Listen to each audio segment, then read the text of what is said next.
Welcome to another episode of High Proof Ashes. I am one of your co-hosts, Jason JB Smoke. And over to my right, of course, What up, folks? Duran, no cool nickname, you know, back at it. we're back at it. NC and Duran. Yeah, Love it. yeah, let's get it. So, we try to keep bringing you guys new things, different things. And today we have for you, our cigar is going to be, it's a boutique. It's a really small brand. You may have never even heard of it. You're not going to find it in a lot of your shops, No, but definitely a brand worth exploring. I don't disagree. So your eyes do not deceive you. This is a really long, skinny cigar. So this is what they call a lancero. So you've probably seen them before, but you've never heard the term, or maybe you heard the term but didn't know what that was. So that's what this is. This is like a 7x42 or something like that. This is the Luciano Dreamer Lancero. Yeah, it's a good looking stick. This was introduced to us by one of our fellow drinker smoker people. Yes. Right? Yeah. Jill. Jill. We've had her on the podcast, so Go if you haven't find seen her that episode. one, go find that one.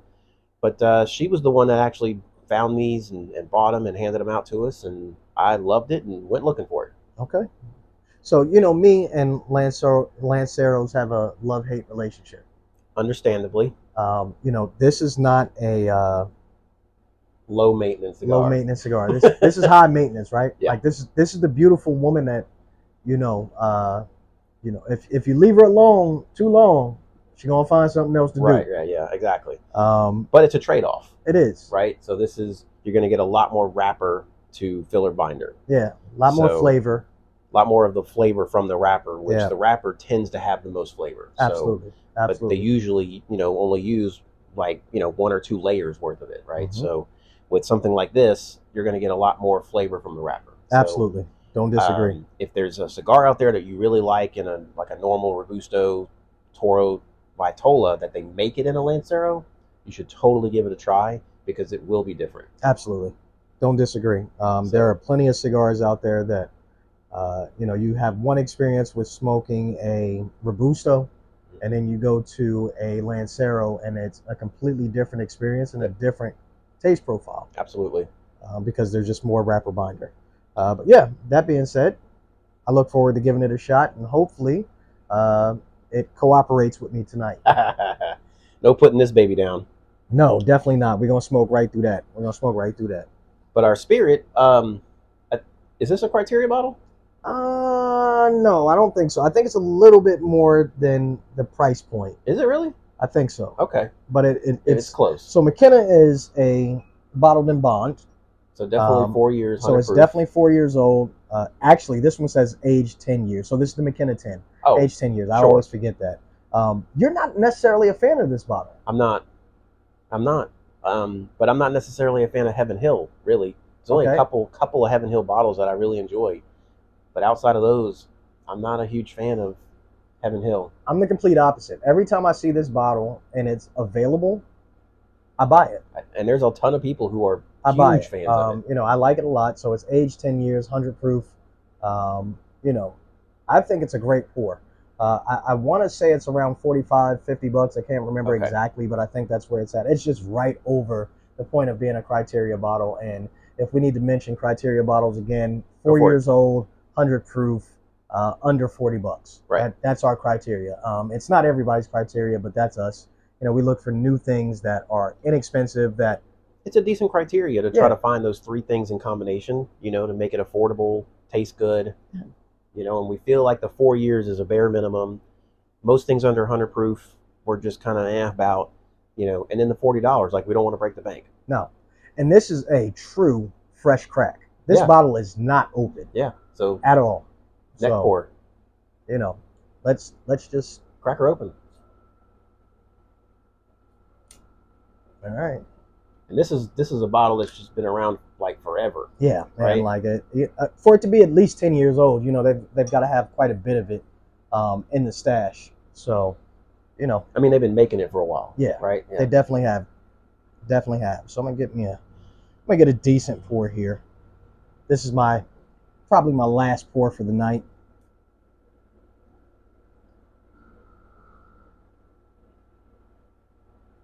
I'm I'm gonna give it a fair assessment. It's been a little minute since I've had it. Been a while, right? It has. It really has. Barreled in 2014. Yep. I love the nose on this, man. Like, I really, really enjoy the nose on this. It's a nice color. I mean, I can't knock it for that at all. Yeah, the nose is right where I want it to be. I mean, it's nice. It does have a nice nose. So we normally do everything else, you know, after lighting our cigar. So I'm gonna go ahead and light up, and then I'll get me a pour here. Here's what I can say about my cigar. I've already got a little bit of issue on the head. It's coming unraveled a bit, so we'll see how that works out.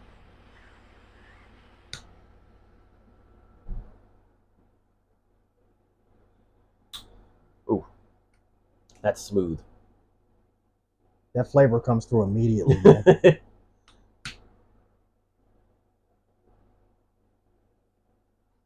Even that bad boy up just a bit there.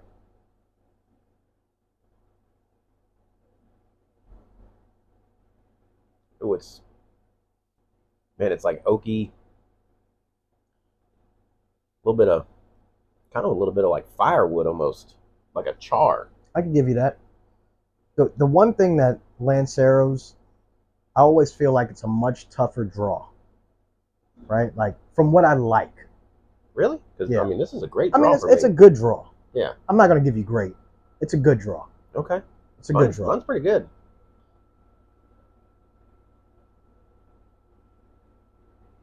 It's not often that me and Jason differ in opinions, but he's a Lancero lover.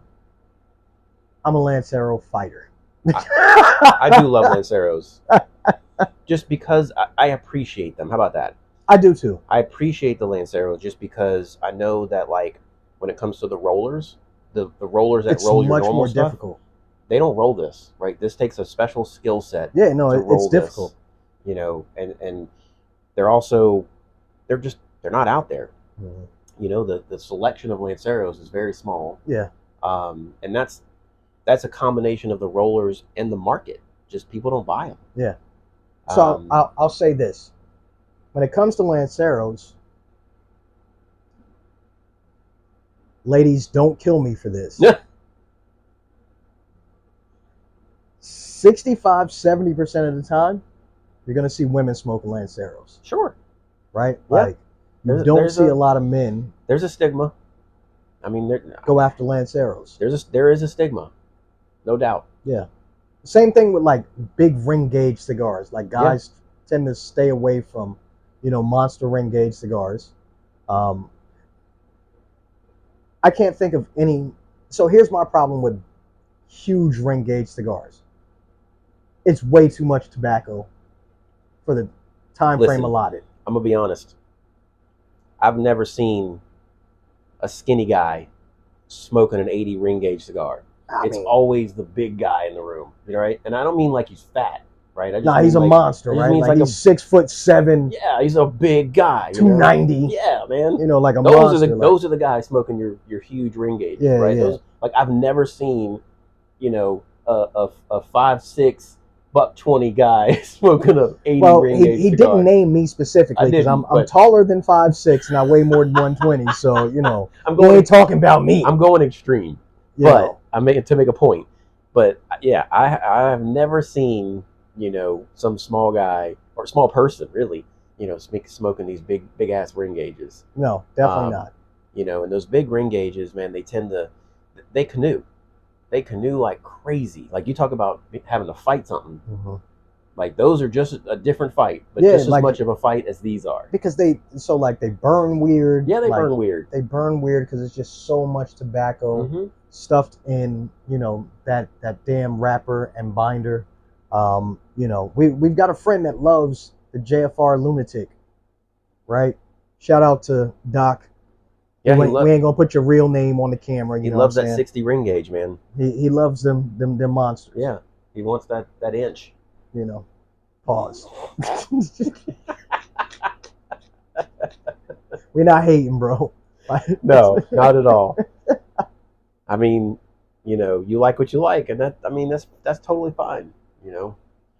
I will say this about the Lancero: you have to ash quite often. Yeah, because it doesn't hold up. No, it will fall on you. Yeah, the ash will be on you in a heartbeat, man. Like, so as soon as it gets just even a little bit, like even what he's got, like, I'm surprised. Yeah, there it goes. There, like it just, it doesn't take much. There's just not much there to hold on to. So. All right, well, let's get our first sip here, man. Like, I know, I'm looking forward to him giving you his thoughts on Absolutely. McKenna, because he's not a fan, he says. So I haven't been in the past. Let's see. The nose is great. I like the nose, like, and I'm a aroma kind of guy. Like, I like to get that aroma journey. It's very fruity.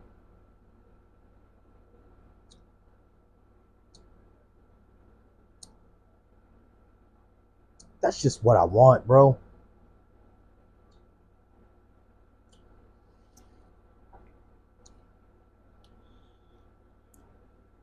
Like, I don't hate it,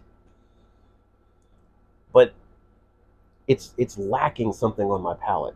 Like, there's something missing. Okay. You know what I'm saying?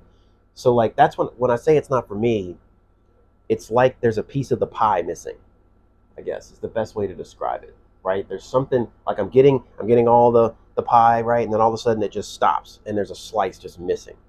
So you've got a great nose. Yes. It's got a fairly long finish. It does. The proof is got a little bit of sweetness. The proof is great. The proof is good. Like, I can taste the age. So what's missing? I don't know. Like, when I tell you that there's literally a part of my tongue that just nothing happens. That's what I mean. So it's not that it's bad. This is a good pour. But there's something about that mash build of Heaven Hill, or their water, or their aging technique, the rick houses, whatever, right? Somewhere along the process, just doesn't hit for you. It hits, 9 out of the 10 spots, right? But that 10th one, there's just nothing, and it's noticeable. It's noticeable. Like, I don't know. It's really hard to explain. It is, because for me, it's everything I want in a port. It's refined. Mm-hmm. But great nose. But this isn't the first Heaven Hill product that I've felt that way about. Okay. Now, here's the interesting thing. I've never done a blind with any Heaven Hill products. So I don't think I have either. Other than what we did in the low proof blind. Yeah, well, and that's different, right? Like, so we've never blinded multiple Heaven Hill products. Right. But for me, like, the pour is everything I can think of, right? Like, I like something that's a little bit sweeter. Mm-hmm. It gives me that long finish. It doesn't have the viscosity that I would like. That, I don't think that's what's missing, though. No, because it's still it's in the flavor. There's something in the flavor is either lacking or just completely missing. It's missing. I don't know, man.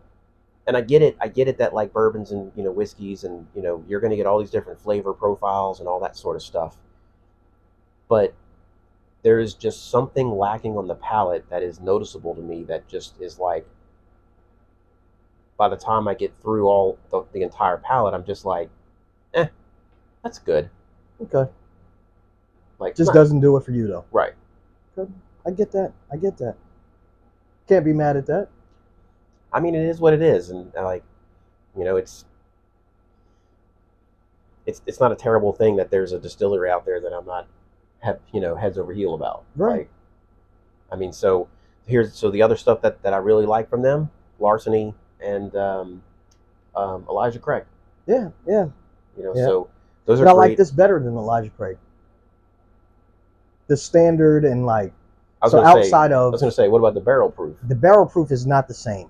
Okay, so barrel proof is in a world of its own. Yeah. Like, you get a good EC barrel proof, and, like, you've got the cream of the crop at a very good price point. Mm-hmm. You know what I'm saying? Like, Elijah Craig does barrel proof probably better than most in the industry. Like, real talk. they make a lot of it available. Yeah. Like between that and the Larceny barrel proof, like they put a ton of it out And on the see, market. so Larceny for me is it's rough around the edges, man. Yeah. Like, Larceny can beat up your palate. It can. It can, but some of those barrels are really good. But it's each one of them are different. And so that's the thing. Like when you find one you really like, you almost have to go buy, go out and go ahead and grab a couple, because they're out for a few months and then that's it. They're gone. Yeah. So. When I smoke a Lancero, I get that feeling of like having a big water glass and looking for the straw. You know what I'm saying? Like it's like where is it? Like it doesn't have the same feel as a normal cigar, no. Which it shouldn't, because it's a Lancero. But like the feel of a cigar in my hands is one of the things that I really enjoy. So this has a different feel. Pause. And then I'm gonna get hell for that one. And then like if you need to go set the thing down, it's usually more difficult, right? Yeah, because it's so damn long. Just, it's like you try to put it in the little holder part right here, and it's like, okay, I got to get it just right. Yeah, you try to put it in a little hole, and I didn't say that. You said that. Whatever, man. I know. What I purposefully didn't say those words because I know you. I was thinking he was going to set himself up. Nope. Okay. Well, so far so good though. Like the flavor on this thing is great. Yeah. Like I know it's stupid to say this because it's a cigar and you're smoking it, but it's smoky. Like it's like the cigar is smoky. It's like campfire smoky without the like Kentucky fire cured.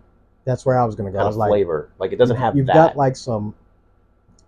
It's like barbecue smoke. There it is. Like you're like a smoker smoke. Yeah. Yeah. And again, Luciano is a good brand. It's a boutique brand, but like I don't think I've ever had anything from them that I don't enjoy. Like I can't think of one right off the top of my head. Yeah. I mean, I've only had 2 or 3 of their offerings, so. Me too. But every one of that 2 or 3, and I'm pretty sure it's 3, but every one has been it stand up. Yeah, they're pretty good. Price. They're pretty good. Go back to this pour here. I even find myself holding this differently. Like normally I'm up here with my cigar, I'm like this, like it's dainty, like petite.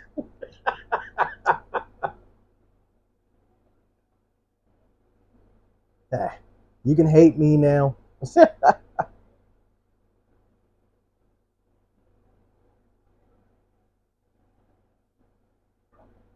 Great smoke reduction though. Smoking like a champ. Yeah, man, there's just.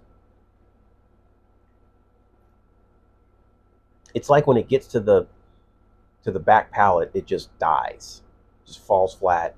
And that might be what it is. Like that front and middle palate are pretty good, and then it hits that back palate, and it just. Again, like I've gone through a lot of bottles of this McKenna tin. A lot. Like when I've got it, I'm gonna drink it. You're not the only one that's surprised when I'm like, Henry, McKenna, it's okay. That 10-year age, man, like the refinement on that, like it's got enough complexity to keep me engaged. More than other 10 years. Like a lot of times with 10 years, like, you find that they're somewhat tame and muted. Yeah. This has a little punch to it that definitely gives you some interesting flavors. But I mean, I think the important thing here is like, to understand that like not everything is going to fall in your palate wheel. Like, so just because this isn't really my thing doesn't mean it won't be yours. Yeah, right. Absolutely. And it doesn't mean it's plenty of other people love this bottle. Absolutely. So this one's just not for me. And there's plenty that I love that other people are like, it's okay. Yeah. So I think that's the great thing about spirits is you know, there's just so many out there, and you don't have to conform. Just because everybody else likes it doesn't mean you gotta like it. I agree. You I know, agree. so Just so you know, I'm wrecking Jason's next bottle on whatever podcast we on. see, I hate it. See, he says that, but he put this thing up here knowing That he don't like that I don't really like it that much. You But know? Jason don't bring out those bottles or those cigars, like, you know. So, but we don't own many that we don't both feel pretty similar about. That's true. Like, this is one of very few that like I Yeah. like and you don't like. I mean, the Woodford barley. I'm out. I like it. I'm out. I like all it. the way out. I know you are, but I like it. Like flat beer. I love it. Flat beer. Yeah, that's not far off. Like flat beer, bro. And maybe that's why I like it, because I do like beer. I don't drink that much of it anymore, but I do like beer. So I feel like beer drinkers don't kick my ass. You know, I'm giving a lot of disclaimers tonight. What's the point? Do you like, who really likes the flavor of beer? I guess you could say the same thing about bourbon, but like, beer is mostly water. I think it's mostly a question of your intent of what you're drinking. You know, so I hear you with like beer is mostly water, right? And I mean, like even your higher gravity stuff, like let's say you get to 10%, right? That's still not even like wine level, right? I guess it would be to be drinking something that's not water or a soda or tea or something like that, but that it's not going to get you blasted. But not going to give you what? Like blasted. Like it's difficult to get blasted off a beer. That's very true. Okay, so but like the fullness, so like the calories, the fullness, all of those things that come with beer, I just don't want it. Right? So like, I have 3 beers. No, I probably don't have a buzz, but I feel like I ate 2 meals back to back. Yeah. But that's because you're not used to it, right? Like you're just not used to drinking beer. I used to drink a ton of beer. A ton. Not good beer. I'm not going to front like I drank, you know, I don't know anything about IPAs or stouts or any of that type of stuff like right. that. I never enjoyed the flavor profile of a beer. So I didn't enjoy beer until I found the craft beers, the porters, the stouts, the IPAs. Just honestly, like the domestic lagers, not for me. Can't do them. Gross. I get it that they're top sellers. Like millions of people drink it. Yeah. You know, yeah. Go for it. Do Same what you thing do. With Fireball though, right? Like we're gonna bring y'all a Fireball episode. We're gonna do Fireball. But that's on the podcast. Fireball is a great example of what of to answer your question of why people drink blank, right? It's typically a price thing. It's an ability to drink without getting to a certain point that you don't want to get. I mean, people are drinking the seltzers now, right? Yeah. Those are 5%, right? Those are you're drinking something that because you want to drink something, right? You want to drink something alcoholic, but you don't want to feel some kind of way. You want to be sociable. Maybe you're drinking it for flavor, right? God, you can never drink a seltzer for flavor. Dude, they are drinking it for flavor because it's like fruity, right? It's lemonade, it's peach, it's mango, it's strawberry, Mike's hard lemonade. Like, give me a twisted tea, like anything but a seltzer. It's rough, bro. Like it's rough. But again, my thought process on that is like, okay, so I want to be sociable. Whiskey, bourbon, sipping drink. It's not a knock it back, right? Right. So I can get the same result from a single pour of whiskey and bourbon as I do from 4 White Claws. So here's another thing. You can just be slamming White Claws all day and you don't have to worry about drinking water because it's mostly water already. It's mostly water. But if you're drinking bourbon or anything that's 80 plus, you got to drink water. You've got to drink water. You have to supplement with water. I guess I'm just so accustomed to already drinking water like that. So my normal routine is I rarely drink soda, right? Like I drink orange juice, I drink apple juice, I drink water. Mm-hmm. So outside of that, you know, I'm with you. Like, I drink water, all day. Like, that's pretty much all I drink. And then I have, my spirits, and that's, or I might do some wine or whatever. But I think it's a social thing. It's a situational thing. Uh, you go out to a bar, right?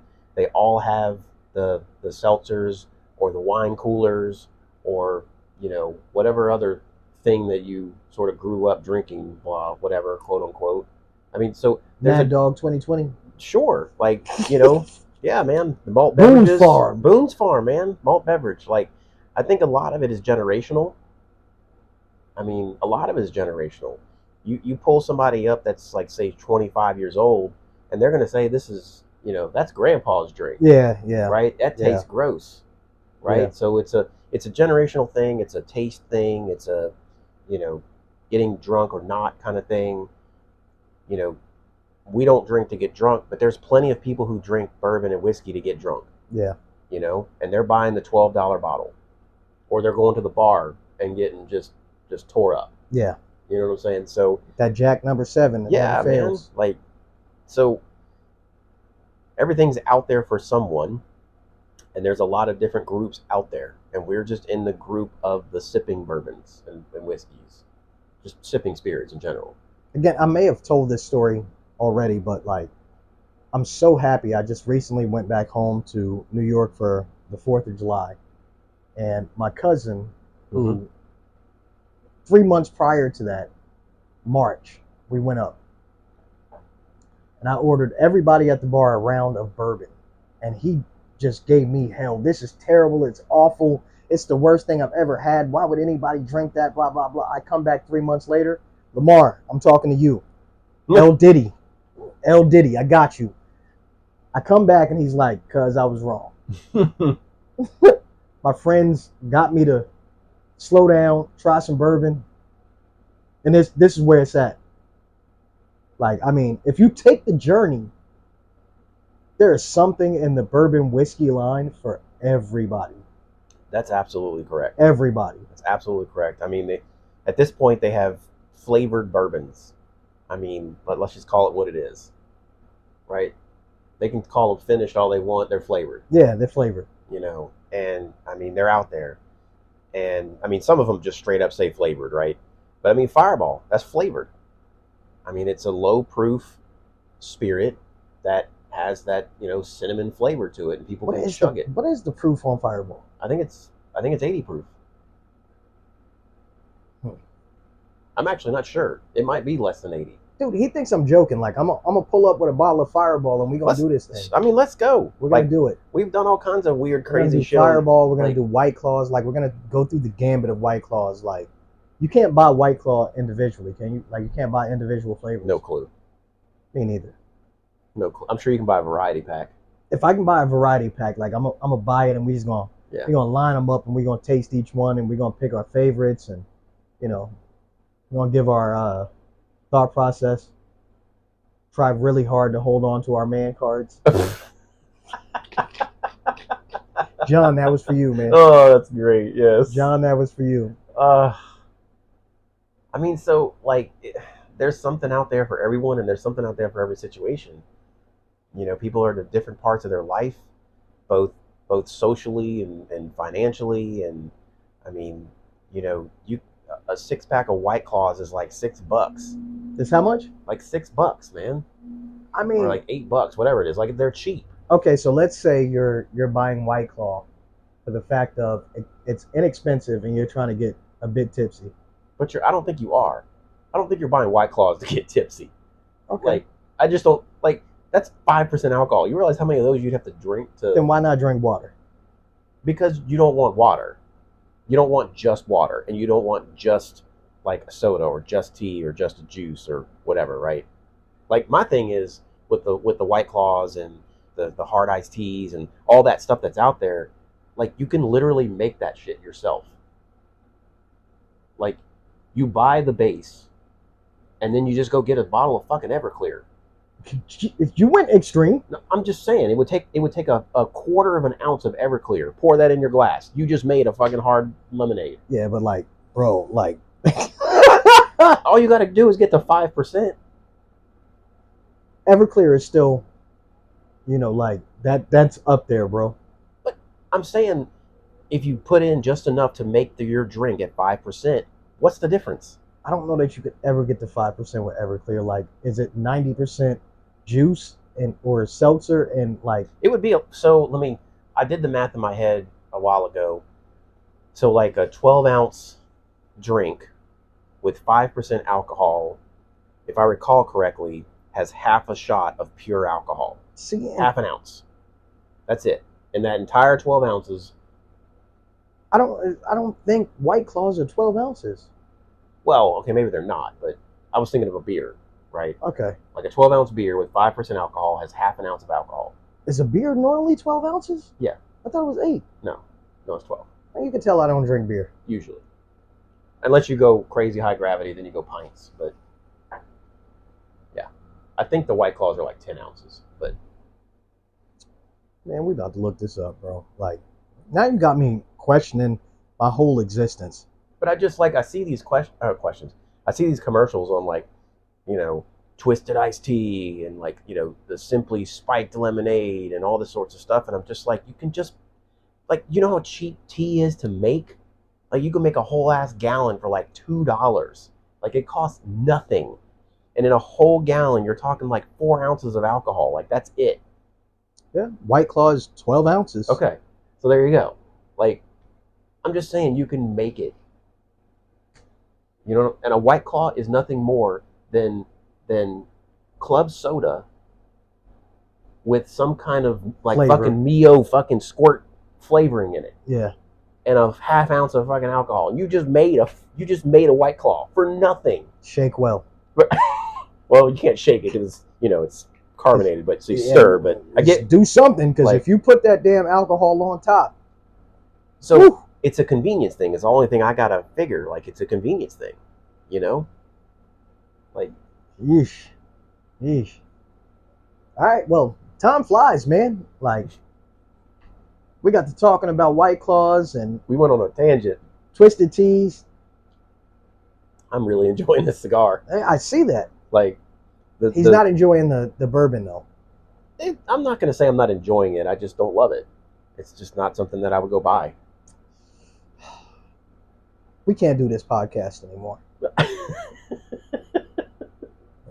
He acting like this is a top pour for him. It is, man.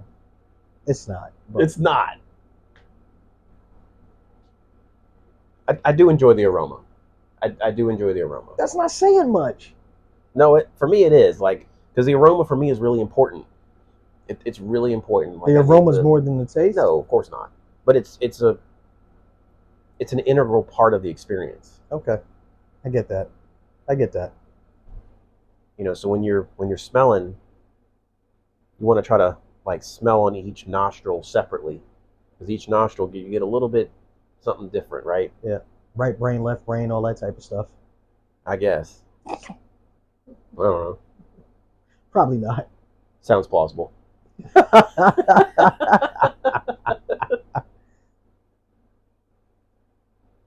The aroma is phenomenal. Like, it's a pleasant, light, bourbon style type aroma. Like, there's nothing overwhelming.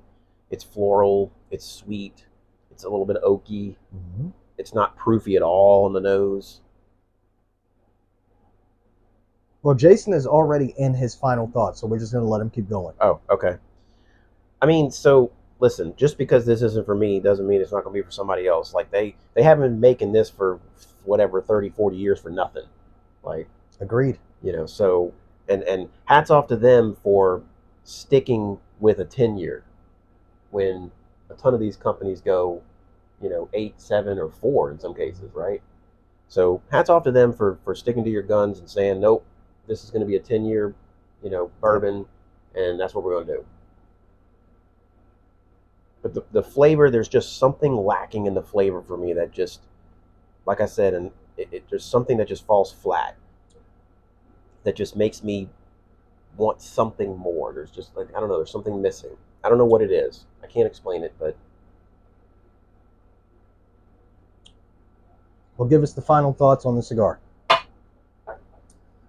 So on the cigar, I think the thing that's really getting me is that like barbecue smoke kind of experience, flavor, aroma, whatever, smoker smoke, whatever you want to call it.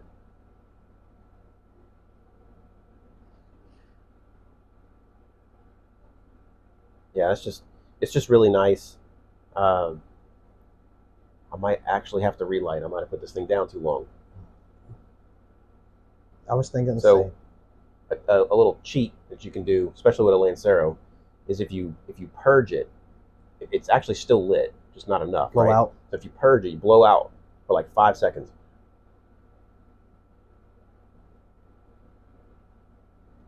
You might be able to get it to relight. Got some fire on in there. Boom. There it is. There it is. And by purging it, you're not drawing in, you know, Tar. well, like unlit stuff, like the tars and all that, right?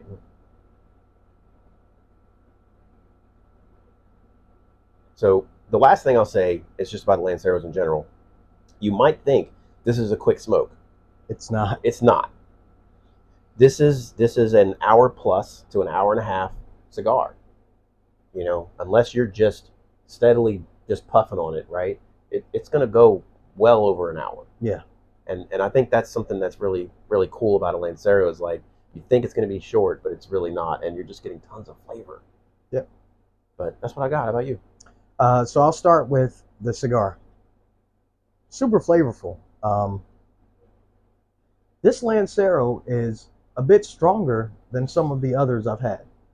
Okay. Right. So this one has a stronger profile, but the flavor profile on it is phenomenal. I haven't had any issues out of this Lancero. Normally, me and Lanceros fight. I don't know if it's just because I'm in a setting where I'm around a lot of people when I'm smoking in most cases. Could be. And I put it down. You know, I'm talking, I'm having a good time, I'm drinking. I come back to the cigar and I'm like, damn it, it's out. I've got to relight it. I haven't had that issue tonight. So I'm really happy with the performance I've gotten. It's got straight, great smoke production, great combustion. The construction has been great. So everything about this cigar is exactly what I want. I'm not a fan of the hand feel. It just doesn't, it doesn't do it for me. I used to smoke cigarettes, and unfortunately, this gives me a cigarette vibe. Gotcha. So I've never smoked a cigarette, and so I don't have that So memory. for that reason in itself, Lanceros are not my first pick, right? Understandable. As far as the bourbon goes, fuck Jason. This is a good pour, man. Like, it really is something that is well refined. It's got a lot of flavor. I'll concede this. On the back of the palate, it falls off. Because once you said it, I paid attention, right?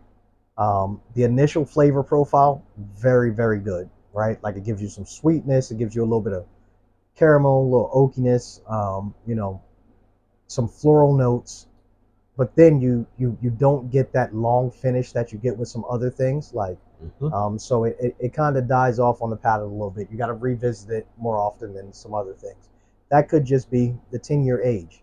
A lot of things that are aged longer, they fade on the palate just because they're more refined. Yeah. But as far as like the flavor, I think it's great. I think it's a good bottle.